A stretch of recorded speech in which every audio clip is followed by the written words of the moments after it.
This is our 1974 Ford Bronco named Betty Boop the Bronco, and if you happened upon this video because you were looking for a how-to, then carve out some time to check back with us because we have a whole playlist from building this Bronco, as well as a whole bunch of other cool builds that we have a blast doing here in Flying Sparks Garage.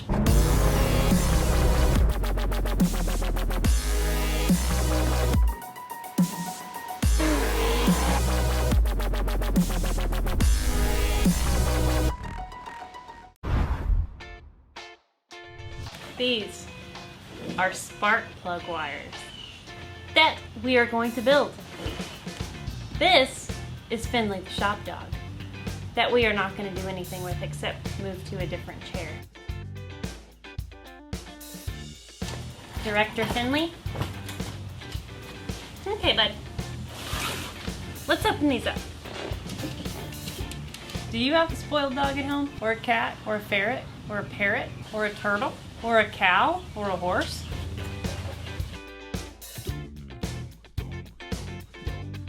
A bag of boots. And the crimper tool. And little labelers. Hello. Finley refuses to sit in the director's chair, which I gave him.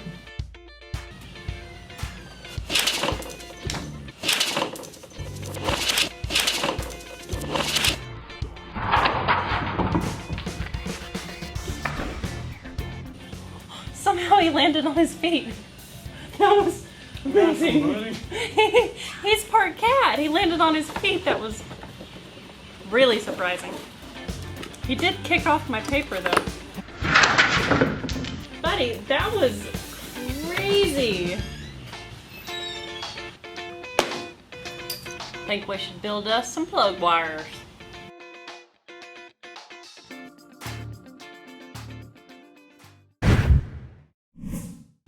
I think we're good to go to start making plug wires. Now my number one is right here. Oh, I guess I could tighten that cap down. Okay, just do that real quick. Number one cylinder is right here, so that's a pretty short plug wire. And so I'm going to go make a selection from our wires and be sure that I get a short one so that I'm sure to leave the long ones for the ones that need to go far.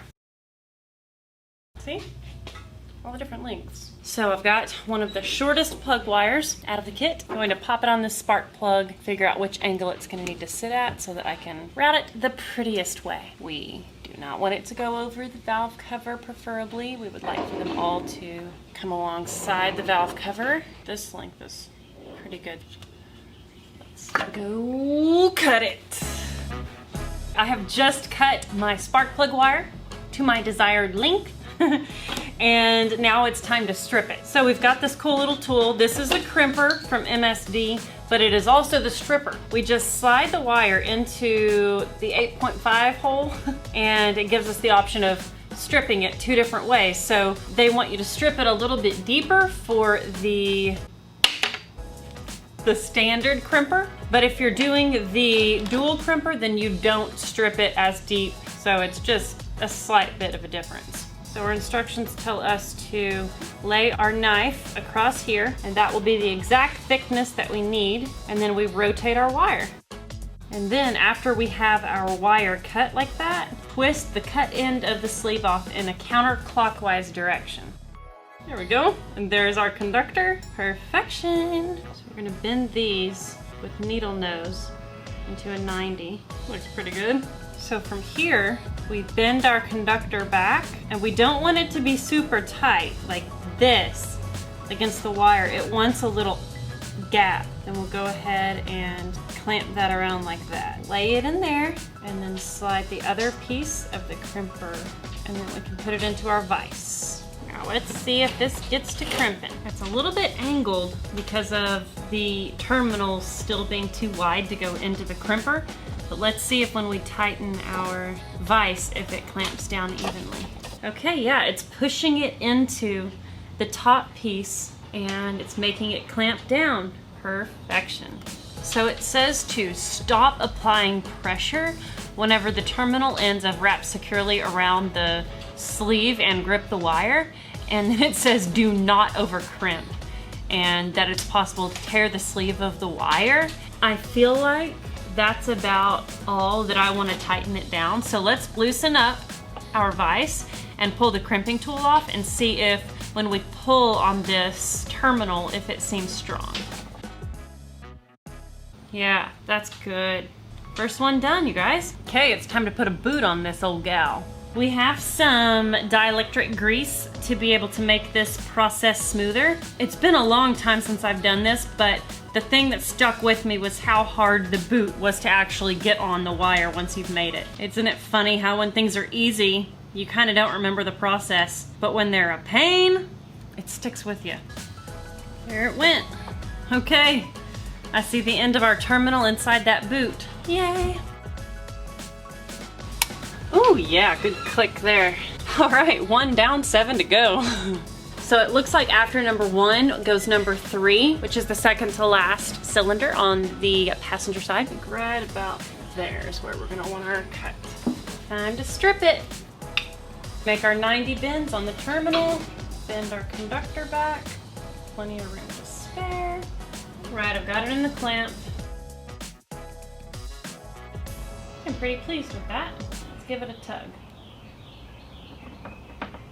Okay, seeming to hold strong. I really want to put some grease inside of here. Beforehand, I had just put grease on this part of the wire and it really didn't help. I put it inside the boot that time and that helped a lot. Good to go. Awesome. Let's go install it. Looks pretty snazzy. Okay, looks like next comes number 7. Second to last back there. Okay, number 7's plugged in. That's our length right there.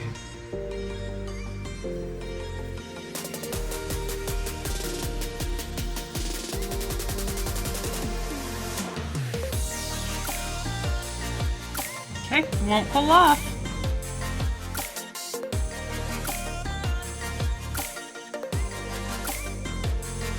That grease makes all the difference. Next one is cylinder number 2.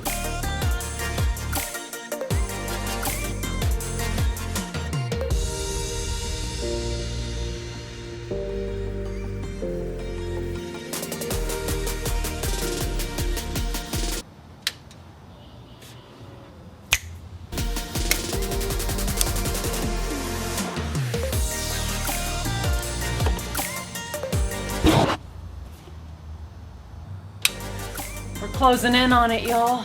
Say we snap our fingers and have that one on. 3, 2, 1. All right, y'all, it's done. Got the last boot on the last spark plug wire. I need to build one to go from the coil to the distributor. So I'm not totally finished yet, but I'm a lot closer than when I started. Okay, that one's on. And it didn't even give me that good snap that I like to hear. All that I heard popping were my freaking fingers and my wrist. This one will give us a nice click. 3, 2, 1. Perfect. Okie dokie, got my last one finished. We've got one of these coil boxes mounted over here on the fender well. So that is what I'm going to run my last wire to, going from the coil box over to the distributor. Sure do appreciate you guys watching. I hope this was enjoyable, and if you watched it to get information, I hope you got the information you were looking for. Huge thanks for watching. Hope you have a good one.